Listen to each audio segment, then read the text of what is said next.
Y'all look, I had to live the boot up or shut up life. I couldn't just talk from afar. I had to be there this time. They tried to put Jackson Dart against a team that didn't draft him and all this other hoopla. And this was our first real chance to win.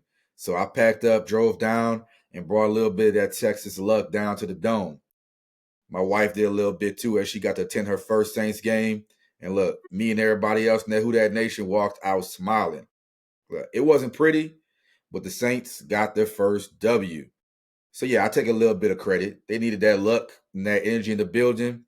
Between me and the tight end boys who came back, look, the scoreboard showed 26-14, but it was a lot more that they won yesterday besides what was on the scoreboard. They brought a little something different. Like I said, it all kicked off with Foster Moreau and Taysom Hill leading that Who Dat chant.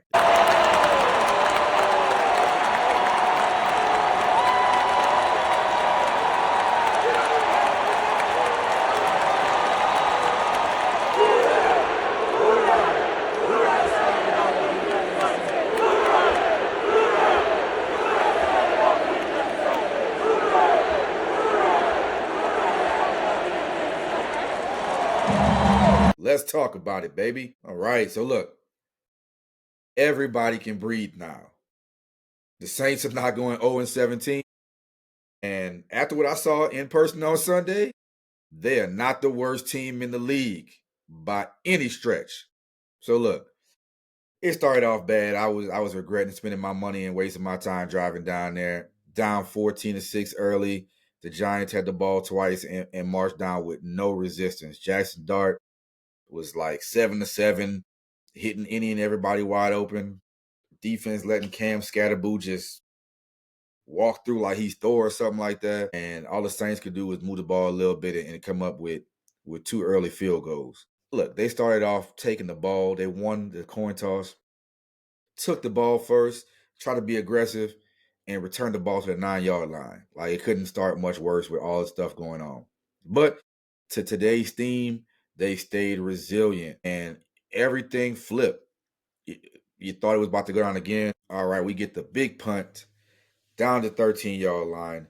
They come out of a timeout, and then Rattler says, let me show y'all what I could do since y'all talking so much noise. And he does everything they say he can't do by launching one down the sideline to Rashid Shaheed, who catches it and races 21 miles an hour to an 87-yard touchdown that makes it 14-13 Giants. And then the Giants are coming back, moving the ball. Big play happens. And you think that, you know what? Same old Saints. A flea flicker happens. I mean, we'll come back to this in a minute, but the Saints get out of a jam and they get the ball back. Don't really move, give it right back.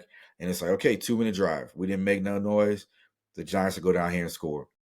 And then, bam, right across the middle, Demario Davis knocks the ball loose in the wide receiver. Jonas Sanker picks it up, running back to the 40-yard line. We don't really make no moves, but we get a Blake Groupie redemption. He missed one a little earlier. Groupie comes out and knocks it through. And lo and behold, the Saints get their first lead ever for the season and go into halftime 16-14. But look, after that, it was all downhill for the Giants, man. They had 5 straight turnovers, 5 straight drives with turnovers. That just don't happen. You got a lot of people stepped up. Kool-Aid McKinstry had his first pick of his career and actually got another one later on an acrobatic dive that really just closed things out. The offense, it still has a lot of improvement to do.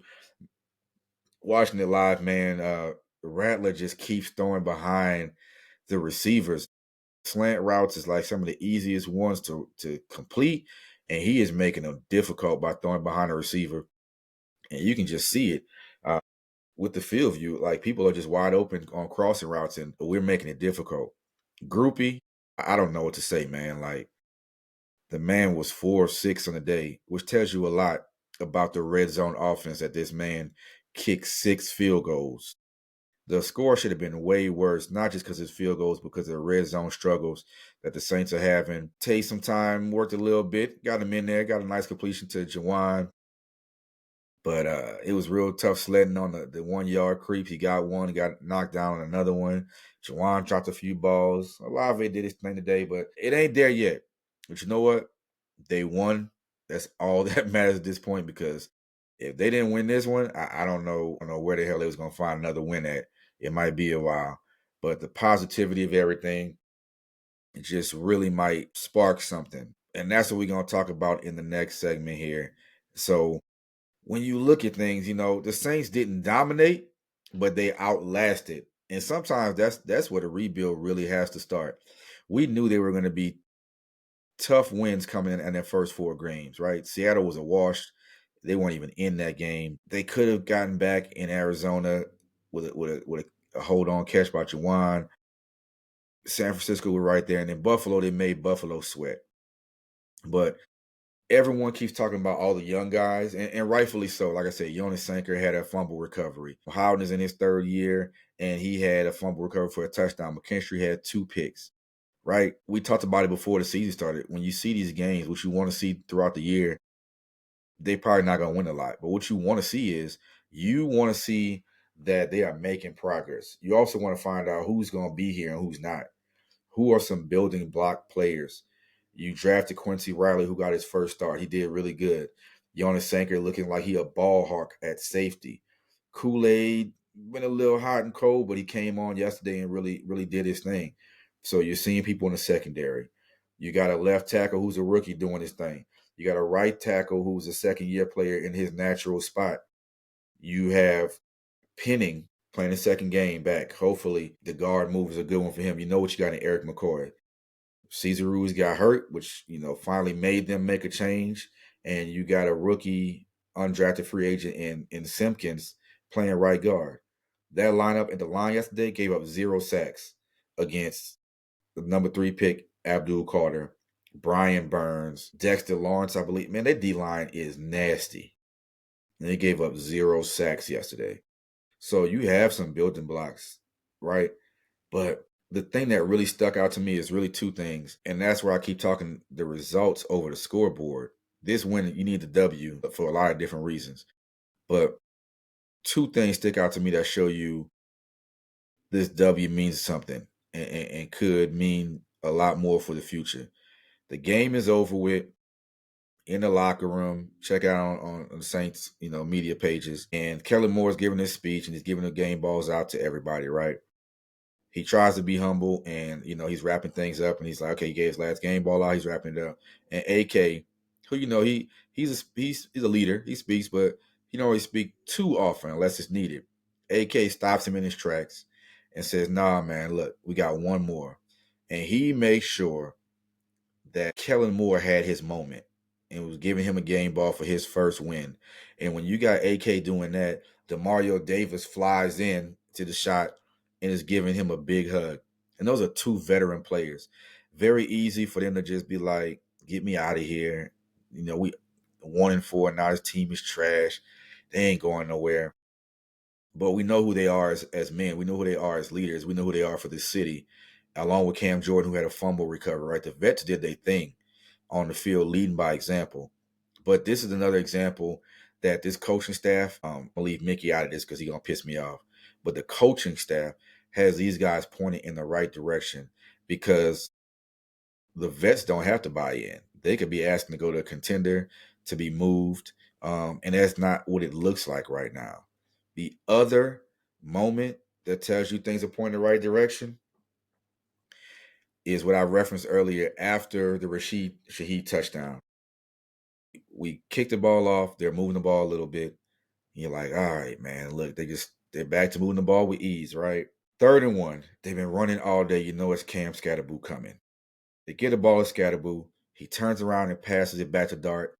It's a flea flicker. I look up and all you see is this. Receivers in the middle of the field by himself running at 20. Nobody behind him. It's a wrap. You got to be, damn, man, we got. And as the ball's in the air, you see Terrell Burgess thinking he Rashid Shaheed took off and made up 30 yards, not only to get to the play, but to get his hands up and not draw a flag, which y'all know is crazy because there was some terrible calls out there. One on Kool-Aid early that kept their drive going. But for him to even attempt to hustle, full-on sprint, get down there and make a play And yes, the ball was underthrown, but that ain't my fault. Blame Jackson Sharp, as people was calling him yesterday. Not my fault. Throw a better ball. But he just going out there and break it up. To me, that showed the resilience of this team. They have a never give up and we're not out of it kind of attitude that is becoming the mantra for this team. Again, against Arizona, got down, came back, had a chance in the last play to win. Against San Francisco, had a chance on the last drive to go down and tie the game up. Didn't work out. Seattle, they got whooped. And they could have easily came back last week on the road against who some think is the best team in Buffalo and just laid the egg in. Would have been like, well, they 0-3 and got whooped by Seattle. So, of course, they're about to get worked by Buffalo. Nope. They stayed in the game, kept it grimy, kept pushing, and Buffalo broke away at the end. But the Saints made them work for it. And that's what this team going to have to be this year. Ain't nobody about to give them nothing except Jackson Dart with his free fumble. Appreciate you. And look, nobody's looking for them to do anything. But they sure as hell ain't the worst team in the league. The Dolphins is up 17-0 on Carolina and lost. Let them come back to Carolina. The Saints, the Giants ain't that good, buddy. Let's just call it what it is. Baltimore got the same record as the Saints and a better payroll, better roster. Yeah, they are hurt, but your backup's still better than our starters. Baltimore 1-4. Cincinnati, Burrow hurt. Man, they was getting beat down by Detroit. And look, you never know. That's why they got there and play the game every week. But the team, is playing together, working towards something, and they having fun out there. And at this point, that's all you can ask because it ain't pretty. But I'm enjoying this one. Look, I feel like it's my good mantra. They won one. We out there yelling who that. It's good vibes. Chopper style raining down. People going ham. They had DJ Jubilee for halftime. Once I saw that, I was like, oh, you can't tell me we ain't going to win. So we may not win again this season, but you ain't going to take it away from us, right? And so usually we do this last, but we're going to roll into the Respect the Boot segment. And this time we're going to talk about Brian Brzee, bro. Like, Brian Brzee is one of those building blocks that people are not talking about. They're talking about the young people and the rookies. And I don't think he's getting his credit, man. Like, Brzee is a third-year player, first-round pick, and he has been consistent in the middle. Do you want more from him? Yeah, but he's not Aaron Donald. But for the last 2 years, he's led the team in sacks, which actually sucks for the Saints and says a lot about your D-line. Good on him, but not good for you. Leading the team in sacks. He is a disruptor in the middle. If he's not getting a sack, he's getting his hands up at least once a game to knock down a pass. There's another pass that happened early in the first quarter, I believe, or early second to stall a drive out because he got his hands up, right? Or if not, have been a touchdown. So he's making plays. He's a disruptor. And I don't think he's getting the credit that he deserves for the impact that he's having and how he could possibly be a building block as well. The biggest play he made yesterday was the 80-plus yard touchdown by Jordan Howden. Brzee got Cam Scatterboo running head smack into him, getting blocked, somebody holding him down. He was able to get a hand on the ball and rip it out. Bounces, Jordan Howden pick up. It was a wrap after that. I think that made it 23 to 14 because the offense wasn't going to score. And that pretty much, man, dome blew up. So I believe that Brzee is one of those pieces, but nobody is talking about Brian Brzee. So let's keep an eye on that and see if he can be one of those foundational pieces that allow you to go get a defensive end instead of having to really worry about getting another D tackle in the middle because you have him causing havoc over there. So that's our Respect the Boot, man. Give that man his credit. And you appreciated Brian Brzee if nobody else don't appreciate you. So we'll transition. Not a lot going on in the rest of the Louisiana sports, man. I was able to make it back to my high school for the first time in 20 some odd years. So them boys put a dub. I'm 3-0 this weekend. I got my high school winning, got the Saints winning. Family had a good weekend. Went to the fried chicken fest. So I had a good weekend. I'm 3-0. I ate good, laid up, my mama house. Ain't got no problems. Who also had a good weekend was LSU because they didn't play and didn't disappoint us, nor did they drop in the polls. I don't understand it. Look, they're staying at number 11 in the polls. It don't make no sense because Penn State lost to UCLA, who was 0-4 and fired their coach a few weeks ago. Texas lost to Florida, and both of them dropped out the top 25 after losing 2 weeks in a row. There's nobody out there dominating. I'm sorry, there's not. There's no quarterback out there dominating. There's no team out there dominating. So LSU ain't out of it. I don't understand how they're 10th, but LSU is not out of it. Bama and Vandy went back and forth. I'm not saying they gave the game away, hurt themselves, or they could have been in the game a little bit more, even though it was a tight game. Other than that, there weren't any big games that really stood out over the weekend. So people are moving up, people are moving down. Miami beat Florida State badly. Okay. I'd have Ohio State 1, Miami 2. And I think after that, oddly enough, you might have to go A&M or Ole Miss at 3 or 4, flip-flop them how you want. I don't have anybody else to put up there. Maybe Bama at 5. That's it for my top 5. Though Texas Tech in there somewhere. Oregon is probably 3, actually. So I forgot about that. I probably put Oregon at 3, followed by A&M or Ole Miss and Alabama, whatever order you want. That's 6 of them. Texas Tech is somewhere, Georgia, and I'm putting LSU. Like, that's my top 10. Not being biased. Clemson came back and did something finally. Florida showed life and beat Texas, who everybody hyped up, right? So who else has better wins? I don't know. I'm not saying LSU is great. I'm just going off of what's been happening. 11, yeah, okay, sure. I'll take it at this point. But that just means they got to go out there and prove it, and that's their problem. They had a week off to all the rumors. Nussmeier is more injured than anybody said. Nussmeier ain't been working out as hard, and he just wanting people to just kiss his butt and gimme. Put Van Buren in. You talk about it, it's been popped up this week. So is he hurt? Is he lazy? Has he regressed? We'll find out the rest of the season, man. But they have an opportunity to come out and silence a lot of people. Hopefully, they worked on the run game, because that should unlock a lot of other stuff. Hopefully they worked on some blocking schemes to get Caden Durham and Harlan Berry. And again, I think Jawan Johnson should get some more run. Find a way to get Xavier Thomas on some jet sweeps, or, I mean, even just out the backfield as a running back. He's doing great. Aaron Anderson hopefully had a few days to heal. And you got to get Chris Hilton and Barry Brown involved. Nick Anderson and Trey Green should be your people in the red zone. And you pay Bauer Sharp over the middle, all these underneath routes. I just named like 10 weapons. So there are no excuses for LSU whatsoever. You had a week off. You're now back to game prep week, and you're welcome in South Carolina to Death Valley this weekend in a ranked matchup. So it's all laid out there for them for the rest of the season is in front of them. You got South Carolina. Then you got A&M coming up at some point. Arkansas is creeping in there. Bama on the road. Then you got to go to Oklahoma, and Mateer may be back at that point. So it's not easy at all. But you put money into building this program, Brian Kelly, and ain't no more excuses. It's time for results. I don't care who's hurt and who's not. You have enough depth and playmakers on both sides of the ball that this team should be moving forward. Straight like that. So you going to boot up or shut up? Tigers at LSU. I know who is not going to shut up. That's them won't bow down boys who are down under. The Pelicans are down in Australia for preseason. Shout out to my man Jake Madison, Locked On Pelicans. You can find him at NOLA Jake. And he's been keeping tabs and keeping us all updated what's going on down there. Apparently in the first game, Zion looked great.